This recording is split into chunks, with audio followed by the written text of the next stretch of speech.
Hello बच्चों, इसमें हम कक्षा 9वीं का गणित प्रश्नावली 8.2 का प्रश्न संख्या 7 जो है शुरू करने जा रहे हैं।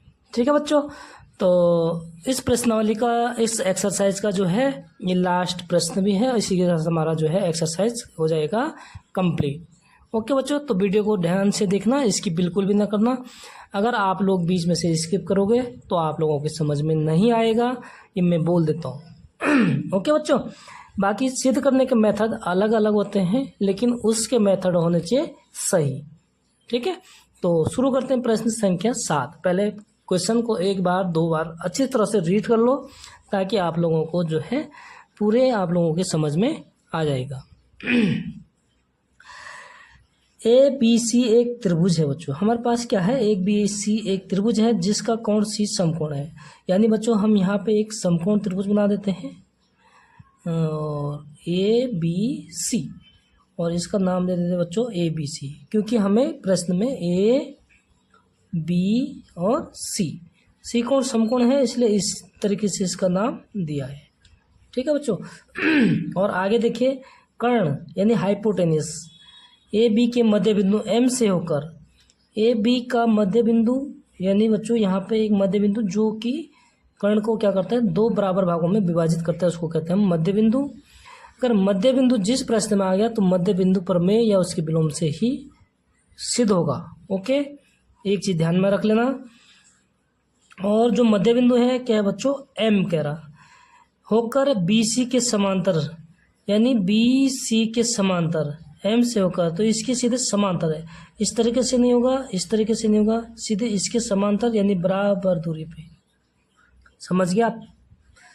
बी सी के एकदम समांतर होने चाहिए, तो ये बी सी का समांतर हो गया, यानी बराबर दूरी से। समांतर कौन होता है बच्चों, बराबर दूरी। ठीक है, और खींची गई रेखा ए सी को डी पर प्रतिच्छेद करती है, यानी ए सी को ये बिंदु कहाँ पर प्रतिच्छेद करती है, डी पॉइंट पे। ठीक है बच्चों, बिल्कुल जैसे हम प्रश्न में बताया गया उसी के अनुसार हमने क्या किया, एक आकृति बनाई, डायग्राम फिगर बनाया। ठीक है, तो दर्शाइए कि इसके 3 पार्ट है बच्चों, first part, second part, third part. क्या क्या प्रूव करना है देखिए। फर्स्ट पार्ट में प्रूव करना बच्चों में कि डी भुजा ए सी का मध्य बिंदु है, यानी डी जो है ए सी का मध्य बिंदु है।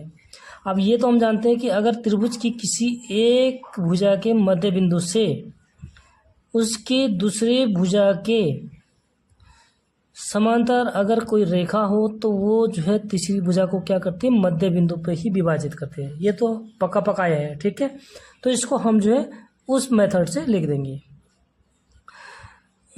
हल।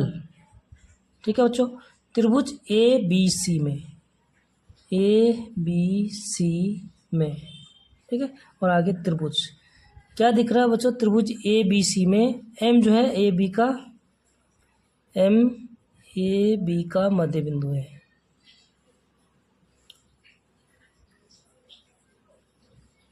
ठीक है, और डी एम समांतर है किसके, बी सी की।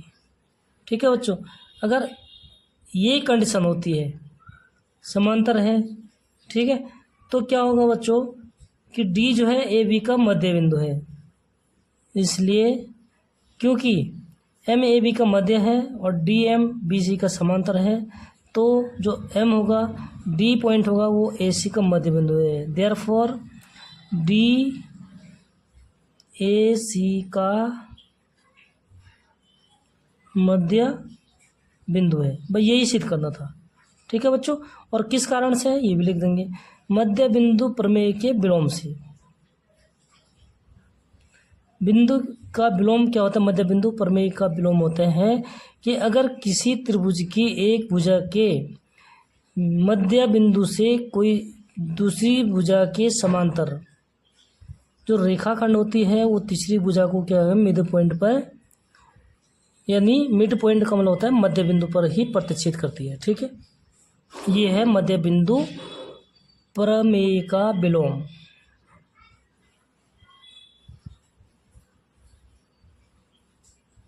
ठीक है बच्चों, तो ये हो गया हमारा फर्स्ट पार्ट। अब करते हैं बच्चों सेकंड पार्ट स्टार्ट। ठीक है, सेकंड पार्ट करते हैं शुरू। देखिए सेकंड पार्ट क्या दे रखा है कि डी भुजा ए सी का मध्य बिंदु है, ये तो फर्स्ट है।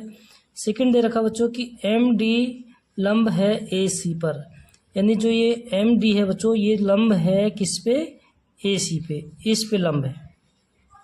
ठीक है, तो सेकंड पार्ट में देखो बच्चों कि त्रिभुज ए बी सी में ही देखो आप कि बी सी, क्योंकि बी सी समांतर है किसके, डी एम के या एम डी के। ठीक है, इसके ये समांतर है और तिर्यक रेखा कौन सी हो जाएगी बच्चों इसमें, ए सी। ठीक है, यानी तिर्यक रेखा हो गई हमारे पास तथा ट्रांसवर्सल लाइन बोलते हैं जिसको। ठीक है, यानी तिर्यक रेखा ए सी। ठीक है, और तिर्यक रेखा क्या है, ए सी है। ठीक है बच्चों, अगर तिर्यक रेखा है ठीक और ये दोनों समांतर रेखाएं, तो जिसका ये कोण और ये कोण क्या होते हैं, बराबर होते हैं, क्योंकि ये क्या है, संगत कोण है बच्चों। ठीक है, तो हम लिखेंगे तो क्या हो जाएगा, कोण एक, सपोज ये है हमारे पास कोण एक है, ये कोण दो है, तो बच्चों हम क्या लिखेंगे, कोण एक बराबर कोण दो। ठीक है, क्योंकि क्या है, ये संगत कोण है। ठीक है, अब ये देखिए, अगर आप इस तरीके से भी लिख सकते हैं, दूसरे में क्या कर सकते हैं आप कि ये दोनों कितने होते हैं बच्चों, ये तो हमें 90 डिग्री क्वेश्चन में दिया है प्रश्न में। ठीक है, और ये दोनों कोणों का योग होता है 180। ठीक है, 180 होते हैं, तो जब ये कोण हमें पता है कितना होता है, ये कोण क्या है, सहाअंतर कोण है, तो दोनों का योग 180 होता है। ठीक है, तो 180 में से 90 घटाएंगे तो ये क्या हो जाएगा, 90 हो जाएगा, तो ये भी ऑलरेडी 90 हो जाएगा। ठीक है, तो हमने डायरेक्ट लिख दिया कोण एक बराबर कोण दो, ये क्या हो गया, संगत कोण, और बराबर कितना, 90 डिग्री। ठीक है, तो देयरफॉर हम लिखेंगे कि डी एम जो है क्या है, लंब है किस पे, ए सी पे। ये हो गया हमारा दूसरा। तीसरा देखिए बच्चों, तीसरा हमें क्या प्रूव करना है कि सी एम बराबर एम ई, यानी सी एम का है बच्चों, देखो सी एम, यानी यहाँ से मिलाएंगे तो ये लाइन किसके बराबर है, इसके बराबर। ठीक है, और 1/2 ए बी, यानी 1/2 ए बी। ठीक है, तो इसके लिए क्या करेंगे बच्चों, हम देखो इसके लिए हमें क्या करना है कि त्रिभुज में क्या देखो कि ये एम ए और एम सी बराबर कब होंगे, जब हम दोनों त्रिभुजों को क्या करेंगे, सर्वागसम प्रूव करेंगे बच्चों। ठीक है, क्योंकि ये 90 डिग्री है और ये भी 90 डिग्री है, तो इसका संगत कोण ये हो गया बच्चों, तो ये भुजा संगत भुजाएं होगी ये, और इस भुजा की संगत भुजा यही है, और इसकी संगत भुजा हो जाएगी ये। तो ये दोनों बराबर कब होंगे, जब हमारे पास दोनों त्रिभुज सर्वागसम प्रूव करेंगे हम। ठीक है बच्चों, तो देखो हम क्या लिखेंगे यहाँ पे, यहाँ से करो बच्चों स्टार्ट। ठीक है, थर्ड पार्ट, त्रिभुज ए डी एम, यानी ट्रायंगल ए डी एम और ट्रायंगल मतलब त्रिभुज सी डी एम। ठीक है, दोनों त्रिभुजों में देखो बच्चों, सबसे पहले हमें क्या होता है, 3 पॉइंट जो है हमें दर्शाने होते हैं, प्रूव करने होते हैं सर्वागसम के लिए। ठीक है, 3 कंडीशंस। तो फर्स्ट कंडीशंस क्या होगी बच्चों इसमें कि डी एम इस वाले त्रिभुज में भी है और इस वाले त्रिभुज में भी डी एम दोनों का भुजा है। ठीक है, तो हम लिखेंगे कि डी एम बराबर डी एम। क्यों, क्योंकि ये कॉमन भुजा है, यानी उभय निष्ठ है बच्चों। ठीक है, दूसरी कंडीशंस देखिए, हमारे पास ये कोण और ये कोण क्या है, दोनों बराबर हैं, तो बच्चों हम लिखेंगे सपोज ये कोण नंबर 3 है और ये कोण नंबर 2 है, ये इनका नाम दिया हुआ है। ठीक है, तो कोण 2 बराबर कोण 3। ठीक है, क्यों, क्योंकि टोटल कितना होता है, 180 डिग्री होता है। अगर एक 90 है तो दूसरा भी टोटल 90 होगा बच्चों। ठीक है, ये चीज़ समझ गया आप। तो कोण 3 देखो यहाँ पे अगर समझ में नहीं आ रहा तो यहाँ पे आपको जो है फिगर दोबारा से बना रहा हूँ ताकि आप लोगों को और स्पष्ट हो जाएगा बच्चों। देखो हमारे पास जो फिगर क्या है एस है, ठीक है। सेम उसी फिगर को बना रहा हूँ मैं, ए सी बी, मिड पॉइंट है डी, यहाँ पे एम है, ये इसकी समांतर रेखा है और ये डी है, ठीक है बच्चों। और हमें प्रूव करना था ये भुजा एम ए के यानी ये भुजा इसके बराबर है, ठीक है। ये हमारे पास कोण नंबर 3 है, ये कोण नंबर 2 पहले से ही हमने नाम रखा है इसका, ठीक है। कोण, आगे कोण लिख देते हैं। तो इससे देखो बच्चों हमारे पास क्या हो गया कि जो डी एम है दोनों त्रिभुजों, इस वाले त्रिभुज में भी और इस वाले त्रिभुज में क्या है, कॉमन पार्ट है, ठीक है। दूसरा क्या हो गया बच्चों हमारे पास कोण 2 बराबर कोण 3, क्यों, क्योंकि 90 डिग्री है। और थर्ड कंडीशन से देखो बच्चों कि डी ए बराबर डी सी, डी ए बराबर डी सी, ठीक है। क्यों, क्योंकि डी मध्य बिंदु है, ये हम प्रूव कर चुके हैं, ठीक है। तो 3 कंडीशन बच्चों हमने प्रूव करके दिखा दिया, ठीक है। तो 3 कंडीशन हमें फॉलो करनी होती है, तो क्या होता है हमारे पास दोनों ट्रायंगल जो है सर्वागसम होंगे, ठीक है। तो इसके कारण हम क्या लिख सकते हैं कि देयरफॉर त्रिभुज ए डी एम सर्वागसम है बच्चों किसके, त्रिभुज सी डी एम, ठीक है। कौन से रूल्स है, भुजा कोण भुजा यानी साइड एंगल साइड नियम से, ठीक है। तो जब दोनों त्रिभुज सर्वागसम होते हैं तो उसके जितने भी संगत भुजाएं होती हैं वो क्या होते हैं, आपस में बराबर होती हैं।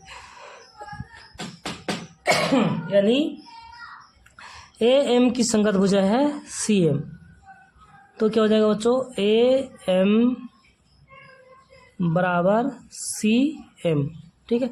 ये हमें ही प्रूव करना था, तो ये प्रूव हो गया किससे, सी पी सी टी से, ठीक है बच्चों। एक तो ये प्रूव करना था, दूसरा क्या करना हमें कि ये जो है किसके बराबर है, 1/2 ए बी। तो ए बी बराबर क्या लिख सकते हैं बच्चों हम, A M plus B M, ठीक है भाई। इन दोनों को जोड़ के तो हमारे पास टोटल ए बी है, ठीक है। तो ए एम और बी एम अगर बराबर है तो बी एम की जगह हम क्या लिख सकते हैं, ए एम ही लिख सकते हैं, यानी ए बी बराबर A M plus A M, क्योंकि बराबर है तो उसकी जगह हम ए एम ही लिख सकते हैं, ठीक है। यहाँ तक क्लियर हो गया बच्चों। ए एम और बी एम बराबर है तो ए एम के बी एम के स्थान पे हम क्या रख सकते हैं, ए एम। तो जहाँ बी एम है बच्चों वहाँ पे हमने रख दिया ए एम। तो जब हम ए एम और ए एम को जोड़ेंगे तो कितने ए एम हो जाएंगे, 2 ए एम, यानी कि ए बी बराबर 2 ए एम, ठीक है। तो 2 को जब हम इधर शिफ्ट कर देंगे बच्चों तो इधर गुणा में है तो इधर आगे क्या हो जाएगा, बट्टे हो जाएगा, यानी ए एम बराबर 1/2 ए बी, ठीक है। तो ये हमें क्या करना था, थर्ड पार्ट प्रूफ। तो उम्मीद करता हूँ बच्चों आप लोगों की समझ में आ गया होगा। अगर वीडियो अच्छी लगे तो लाइक ज़रूर कर देना और फटाफट अपने दोस्तों से शेयर कर दीजिए और सब्सक्राइब करने के लिए बोल दीजिए बच्चों। आप लोगों के लिए हम लोग जो है वीडियो बनाते हैं, ठीक है। यही हमारा मकसद है कि हम कुछ बच्चों के लिए कुछ करें। ओके, चलो मिलते हैं नेक्स्ट वीडियो में नई वीडियो के साथ, नई एक्सरसाइज के साथ। तब तक के लिए बहुत बहुत धन्यवाद।